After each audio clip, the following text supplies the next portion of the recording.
Boas noites, benvidos a Sin Cita Previa. Nun programa anterior dedicamos o programa a falar de os alimentos, se había alimentos bons, se había alimentos malos, falar das calorías, falar dos hidratos de carbono, falar das grasas. Hoxe vamos a tomalo todo nun conxunto. Vamos a falar de dietas. Vamos a ver se é bo, se hai dietas boas, se hai dietas malas, porque o que nos transmiten os medios de comunicación son fundamentalmente, parece que só existen dietas hipocalóricas, non? De eso tamén falaremos, pero vamos a falar de cuál sería unha dieta equilibrada, falar de a tan comentada dieta mediterránea e tamén, por que non, falar de a dieta atlántica. Con todo elo, vamos a falar co noso experto que nos acompañou no anterior programa, o doctor Alberto del Álamo. Hai dietas buenas, hai dietas malas? La semana pasada hablábamos de la existencia o no de alimentos buenos o malos. Hablar de dietas, hay dietas buenas o malas dependiendo para qué las utilices, en qué momento las utilices, durante cuánto tiempo las utilices. Parece que siempre que se habla de dieta se habla de lo que es la restricción calórica, con la finalidad de adelgazar, pues como la semana pasada habías comentado, cuando se pone la gente a dieta, pues cuando operación bikini, cuando tengo ahí el verano encima. Para intentar mantener el peso ideal, lo que hay que hacer es establecer un balance apropiado entre las calorías que ingiero y las calorías que gasta mi organismo. Claro, cuando ingiero más cantidad de calorías de las que mi organismo consume, ahí empiezas a acumular, empiezas a ganar peso. Ganar peso, obesidad, como habíamos comentado la semana pasada, que se acompaña pues, con el paso del tiempo en aumento de la epidemia de diabetes, y luego aumentar la diabetes es hablar de todo ese cortejo de factores de riesgo que acompañan a esa epidemia, como es la aparición de hipertensión arterial, la hipertensión de dislipemias y la trascendencia que tiene cuando eso va evolucionando desde el punto de vista de un incremento de la mortalidad y la morbilidad que tiene este grupo de pacientes. Entonces, la dieta hipocalórica puede ser útil y es necesaria en el contexto de una persona que tiene un sobrepeso. Hay otro tipo de dietas que son necesarias, como por ejemplo la dieta que acompaña a una persona con una dislipemia, una hipercolesterolemia o una hipertrigliceridemia, lleva una serie de recomendaciones, la dieta hiposódica en un paciente hipertenso, pero por otra parte hay otro montón de dietas con una finalidad a mucho más corto plazo, fundamentalmente para perder peso, que pueden tener puntualmente su utilidad, pero que desde luego, al ser unas dietas la mayoría de las veces desequilibradas en cuanto a la utilización de los nutrientes, fuera de lo que es el contexto ese de perder una serie de kilos en un momento determinado, deberían ser restringidas. A veces, y por modas, vienen la dieta del marañón, la dieta de la disociación de las proteínas, la dieta que no puedes mezclar leche con carne, o con, en fin, todas, que a uno le parece que es todo pura publicidad para vender algo. ¿Alguna dieta de esas es perjudicial o puede ser perjudicial para la salud de una persona que la haga, sin un control estricto por un profesional sanitario? Podría llegar a serlo, porque estas dietas disociadas, que son las que comentas, en las cuales si consumes, por ejemplo, una dieta rica en grasas y baja en hidrato de carbono, evidentemente acabas perdiendo peso. Bien. No estás aportando hidrato de carbono, que es necesario para la absorción de esa grasa, y en ese sentido te ayuda a ese objetivo a corto plazo, que es el perder peso, pero a la larga me da igual que sea la dieta rica en grasa, pobre en hidrato de carbono, o al revés, rica en hidrato de carbono y pobre en grasas. Son dietas carenciales, son dietas monótonas y son dietas que es muy difícil mantenerlas en el tiempo, aparte de que pues eso, una dieta vegetariana, por ejemplo, una estricta, intentar, aunque bien hechas, pueden ser incluso saludables y de hecho las sociedades científicas te las contemplan como alternativas. La base de cualquier intervención por nuestra parte siempre es la dieta, ¿no? Entonces sí que están contempladas, pero claro, por ejemplo, hay determinado tipo de componentes dentro de la proteína, aminoácidos esenciales, que sí que me van en la proteína de alto valor biológico, como es la carne, y que eso es mucho más difícil de obtenerlo, por ejemplo, a través de una dieta vegetariana. ¿Cuál es la diferencia entre la dieta mediterránea, que parece que es algo que es una maravilla desde el punto de vista cardiovascular, y la dieta atlántica? La dieta mediterránea, la rehabilitación de la dieta mediterránea, porque ha habido determinado tipo de componentes de la dieta mediterránea que han estado hasta hace unas décadas mal vistos, o sea, el aceite de oliva, hubo ahora 40, 50 años, que no era un producto saludable, había que consumir aceite de... Pero yo creo que era un tema económico, ¿no? No se querían engañar. Fundamentalmente, claro, no había ninguna base científica.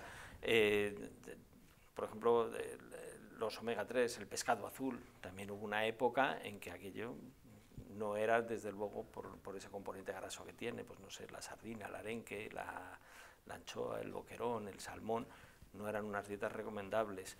Todo era sin fundamento, no había ninguna evidencia científica y en muchas ocasiones se trataba de guerras de tipo comercial. O sea, eso era evidente. ¿Y la dieta atlántica? Entonces, la dieta mediterránea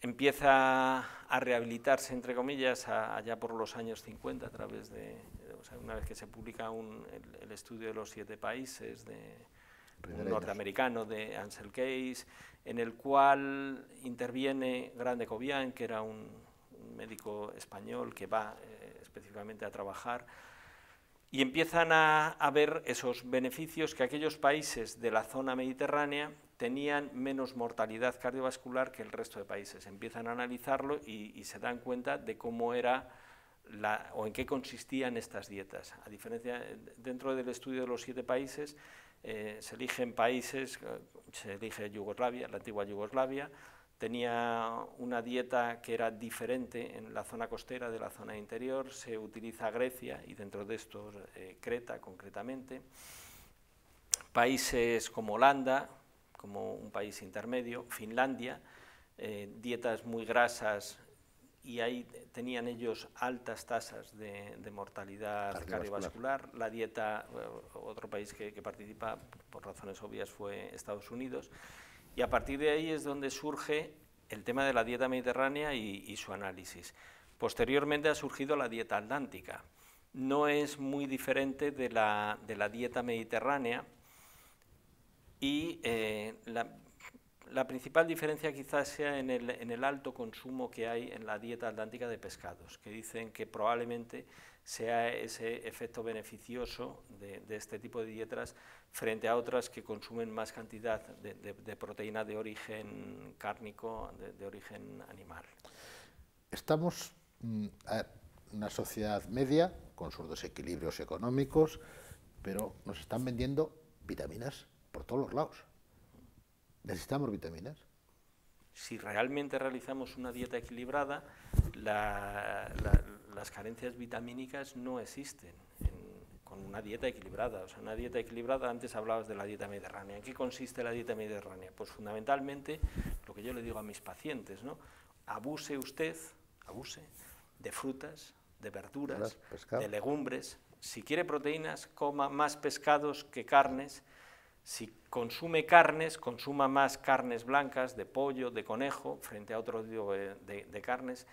El cerdo se lo considera una carne blanca, es un animal mucho más noble, entre comillas, por ejemplo, que la carne roja de una ternera, porque la grasa es visible. Entonces tú la puedes eliminar. La eliminas fácilmente. El problema que tienes con la composición de la carne de ternera, por ejemplo, es que la grasa está infiltrada dentro de la fibra muscular. Entonces el palmítico o el mirístico, que son ácidos grasos saturados que contienen este tipo de carnes, no los puedes eliminar, evidentemente. De ahí que la recomendación sea limitar el consumo de esas carnes rojas 1 o 2 veces por semana, incluso los hay que te dicen 1 o 2 veces al mes. Tenemos por un lado tipos de dietas, por otro alimentos que debemos de controlar para que no nos hagan exceso de porcalorías, y después hay otro mito. ¿Cuántas comidas tenemos que hacer al día? 1, 2, 3, 4, saltarnos una comida. Bien. ¿Qué debemos de hacer? Si me salto una comida, adelgazo. Falso. Salvo que cuando vaya a la siguiente no come el doble, ¿no? Falso. Entonces, por lo general, aunque aquí tampoco los nutricionistas se ponen de acuerdo, pero quizá el mayor consenso existe en realizar 5 comidas al día. Entonces, cuando tú dices 5 comidas al día, no quiere decir... 5 comidas de 2 platos por, claro, por vez. De lo que se trata es de repartir la comida a lo largo de 5 periodos del día. Entonces, tú puedes tener el desayuno, la comida, la cena, media mañana y media tarde. A media mañana y a media tarde, ¿qué deberías consumir? Pues, por ejemplo, o una pieza de fruta, o un lácteo, un yogur. Con eso sería más que suficiente. ¿Qué es lo que consigues? Escalonando el consumo de alimentos, que a la siguiente comida llegues con menos hambre y por lo tanto no te pegues el atracón. Menos ansiedad. Claro, menos ansiedad, más saciado. Dentro de esas comidas, por ejemplo, la Organización Mundial de la Salud sigue insistiendo en la importancia de los desayunos. Que no están de acuerdo todos. ¿Por qué es tan importante? Pues esa transmitir esa idea de que el desayuno es la comida más importante y resulta que nadie lo hace. Porque claro, ¿tú cuándo consumes más energía? ¿Cuándo trabajas más por la mañana? Por la mañana. Bien, y por la mañana no, hay gente que se marcha con un café bebido. Los críos, por ejemplo, muchísimos niños no desayunan. Sí sería interesante esa costumbre sajona de hacer una buena comida, un almuerzo un poquito más ligero y luego cenar, y además parece que tienen unos horarios más fisiológicos que los nuestros. Te dicen, bueno, ¿y se debe cenar por la noche? Sí, se debe cenar por la noche. Lo que no se debe, por ejemplo, es cenar te llegan a decirte incluso 3 horas antes de irte a la cama a dormir, cosa que aquí no hacemos. Aquí, si la gente cena a las 10, 10 y pico, se acuesta a las 11, 11 y media. 11 y media, 12, pues ya no estás cumpliendo. Necesitas un aporte, o sea, el organismo se regenera durante el sueño, entonces necesitamos tener un mínimo también de aporte de energía por la noche. Pero desde luego, una de las comidas principales debería ser, más que la comida a la hora del almuerzo, el desayuno. Ahora tenemos una serie de alimentos nuevos y milagrosos. Por todas partes sale que hay que comer quinoa, el chía, las algas parece que antes las tenemos ahí, que nunca les hicimos caso, ahora es el gran descubrimiento culinario. ¿Qué hay de verdad en todo esto? De milagroso poco. Son alimentos interesantes en muchas ocasiones por los aportes vitamínicos, los aportes minerales, pero si volvemos otra vez a aquella pregunta que me hiciste la semana pasada, alimentos buenos, alimentos malos, todos los alimentos comparten nutrientes unos de otros. Desde luego, estudios científicos fundamentados que hablen a favor de la utilización de este tipo de alimentos por encima del resto, no los hay. Bien, puedes tener eso, estudios puntuales, la cúrcuma, los beneficios que tienen. Muchos de ellos se ligan, por ejemplo, a los beneficios anticancerosos. Difícil de demostrar. Difícil de demostrar, bueno, si realmente la génesis del cáncer, de las neoplasias, fuera única y estuviera bien fundamentada, no digo que no, pero la realidad no es esa, desde luego. ¿Padres obesos, hijos obesos? Digo, como cultura, ¿no? Eso, no genético, sino como cultura. Más como cultura. Puede haber un componente genético, pero evidentemente mucho va ligado al estilo de vida.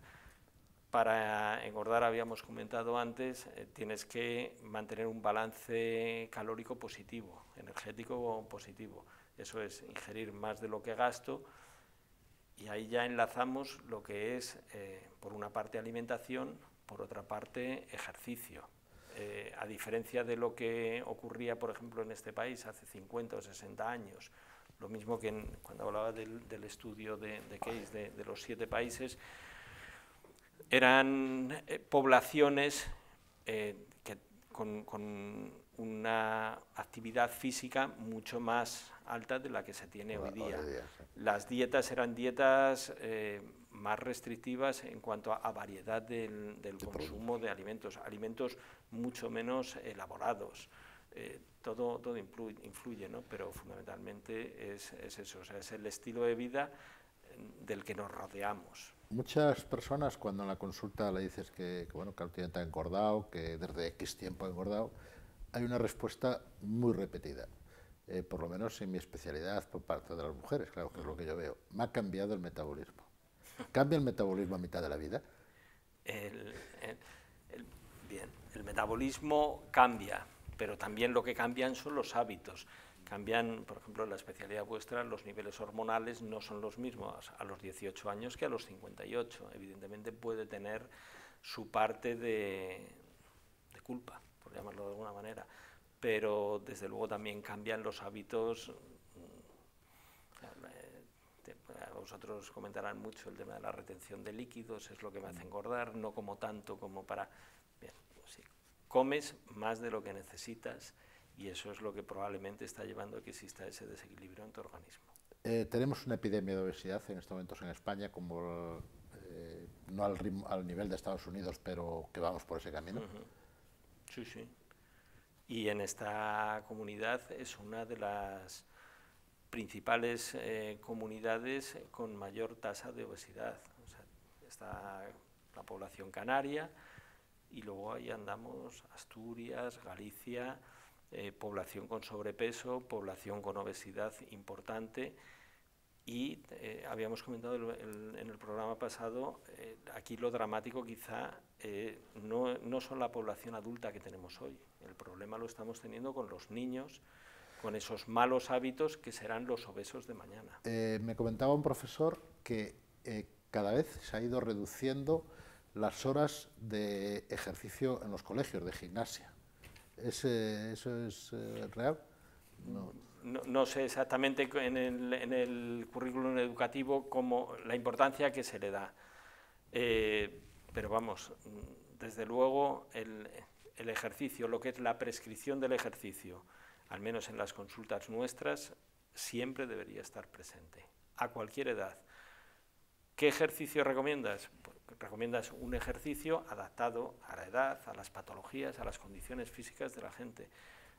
Bien, yo no voy a pretender que el rendimiento de una persona de 25 o de una de 65 sea el mismo, pero lo que me interesa es que esas recomendaciones de la práctica de un ejercicio físico moderado con aproximadamente un mínimo de 150 minutos semanales, o sea, no de un tirón, o sea, repartidos. Entonces, 30 minutos diarios, 5 días por semana como mínimo, un ejercicio, si paseas, por ejemplo, que te permita mantener una conversación, pero una conversación jadeante, o lo que te produce taquicardia. Ahí sabes que el ejercicio que estás haciendo es rentable, o que sudes. Eso es lo que habría que mantener, esos aproximadamente 150, al menos 150 minutos semanales, y con algo, o sea, es que lo tienes todos los días en la consulta, con recomendaciones tan asequibles como el caminar. Eso vosotros, cuando habláis en la mujer del metabolismo metabolismo óseo, la recomendación es esa: camine usted, baile si quiere, o la natación. Alberto, tenemos que terminar porque ya han vuelto a pasar otra vez el tiempo del programa. Yo te voy a decir 2 frases y a ver si con esto podía ser una recomendación. Hay que comer de todo, pero no todo de todo. Primera recomendación. Y segunda, menos plato y más zapato. Sí, señor. No hay más. Pues solamente una puntualización dentro de eso. O sea, has dicho, hay que comer de todo, efectivamente, una dieta variada. Yo recomiendo dieta variada, recomiendo dieta con productos de temporada, dieta con productos de la tierra, Y en cuanto a la cocina, fijarnos mucho en lo que hacían nuestras abuelas, que su sabiduría y sus resultados en salud ahí los teníamos. Pues muchas gracias, Alberto. Espero que haya sido de su interés. Por favor, no hagan dietas milagrosas. Si tienen ustedes sobrepeso, hablen con su médico y lo que decíamos antes, menos plato y más zapato. Espero verles la próxima semana. Buenas noches.